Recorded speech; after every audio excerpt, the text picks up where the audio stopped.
বতৰদোৱাত ড্ৰাগছৰ বিৰুদ্ধে আৰক্ষীৰ তীব্ৰ অভিযান। আৰক্ষীৰ অভিযানত আটক ড্ৰাগছ ব্যৱসায়ী।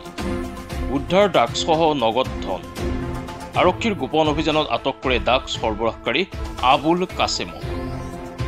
ধৃত আবুল কাছেমৰ ঘৰ বতৰদোৱা থানাৰ অন্তৰ্গত ধনিয়াভেটিৰ চৌৰাপাৰাত। এক গোপন সূত্ৰৰ পম খেদি বতৰদোৱা আৰক্ষীয়ে ড্ৰাগছসহ আটক কৰিবলৈ সক্ষম হয় কাছেমক। উল্লেখ্য যে কাছেমে আৰক্ষীৰ চকুত ধূলি দি দীৰ্ঘদিন ধৰি চলাই আহিছিল ড্ৰাগছৰ ৰমৰমীয়া বেপাৰ। পুনৰবাৰ জনাইছোঁ, বতৰদোৱাত ড্ৰাগছৰ বিৰুদ্ধে আৰক্ষীৰ তীব্ৰ অভিযান।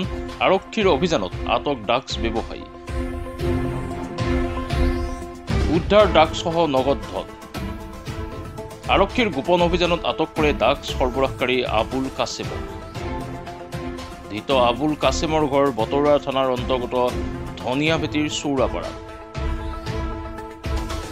এক গোপন সূত্ৰৰ পম খেদি বতৰদোৱা আৰক্ষীয়ে ড্ৰাগছসহ আটক কৰিবলৈ সক্ষম হয় কাছেমক।